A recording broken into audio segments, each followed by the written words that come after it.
Stand back. I'm going to apply the power of the sun.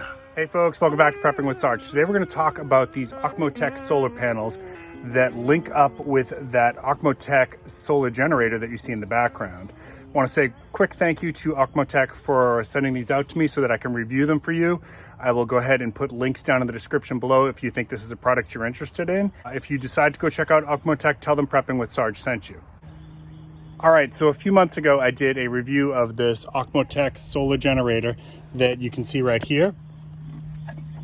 And I will go ahead and add a link to that review up here. If you've not seen that, please go ahead and check that out. This is a product that I'm really enjoying and I do highly recommend. This Okmo solar generator, the testing will show you what it can and can't do. So just want to give you a quick update on this. Some further tests that I did since that video came out. It did retain its charge for several months while dormant. I pulled it out of the closet to do some tests for the solar panels today, and it was at 100%, exactly where I had left it off. So it retains its charge very well. And I ran it down to about 20%. I'll see if I can show you. Sometimes this doesn't, I'm sorry, 40%, my bad. And I ran it down to about 40% so that we could do some testing today.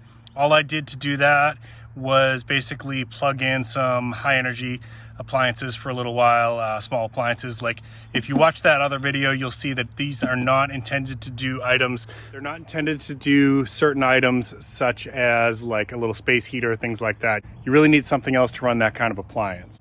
Space heaters and window air conditioning units, they just have way too much draw for something like a solar generator. If you had something with a lot more wattage, possibly, but I can tell you like the 1,000 watt, 2,000 watt ones, yeah, it might run it, but it's not going to be able to run it for very long. So I ran mine down, so I did another little bit of a torture test with it, down to 40% as you saw. Now we're going to go ahead and run these two solar panels. These are each 100 watts. I'll show you the specifications in just a minute. But these are both 100 watts. We're going to go ahead and plug them in and see how long it takes to charge this back up. I want to show you real quick what this uses. Okay, so these solar panels come with PV attachments. That's very, very common for solar panels. That should be able to work with other brands as well. That's kind of an industry norm. And then you have several other ways to plug in depending on if you have a different solar generator than the Okmo. So what we're going to do, since we have two of these, we're going to plug one into the PV in and one into the DC in. So we're going to run both of these so it's getting 200 watts of input right now. I'll tell you what time it is in just a second. Okay, so we're using both panels right now. We have DC input and PV input. As you can see up here, the bar light, hopefully that's showing up on the video. It is showing that it's charging. It is exactly 1 p.m. I have pretty much full sun, or like, there's a few clouds and whatnot. Just to give you an idea, I am in South Carolina in the United States, and this is being recorded in early March. Okay, so the ability to charge is going to vary based on your location, your solar aspect, how much sun you're getting on that day. Those are all factors. So what I'm doing here is just to kind of give you a baseline idea, okay? So I'm gonna go ahead and set my timer for 2 hours. We'll come back, I'll unplug everything, see where we're at. Remember, it was at 40% when we started. All right, and while we're waiting for that to charge up, I wanna show you a couple quick things here. This is the back of the solar panel. Just kind of shows you, it has a kickstand to give you different ways to prop it up and try to get the maximum of your solar aspect. These are the 100 watt panel. Obviously for the care of these, you just want to keep them clean. You want to be able to wipe it with a dust-free cloth. Microfiber cloth would be good. Don't use a lot of chemicals on these because that will deteriorate the cells over time, and that's true for all solar panels. I want to show you real quick, you can actually do a direct charge off of this, right? You can see, I don't know if the camera will pick that up, but the red light is on, indicating that it is charging. You could plug something in right now. You don't even need the solar generator if you've got like something small like a phone or something like that. So this is something, if you're on a tight budget and you're thinking, yeah, I'd like to incorporate some solar into my preps, maybe you add one of these 100 watt solar panels, and then 6 months down the road, you have a little bit more money, you add another 100 watt solar panel, and then 6 months down the road, you add a solar generator, maybe you add a couple solar generators. I actually plan to add more as time goes on. But you can plug in, there's a USB-C output, and there's a USB, a standard USB output there. So I could plug in a phone or a laptop or a iPad or something like that and immediately start charging directly off of the panel, okay? Hope that makes sense. All right, and again, just showing you the backside here with the kickstands and how that works.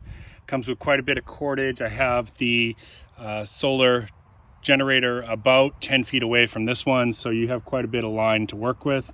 And real quick, I want to show you this. So this is the front side.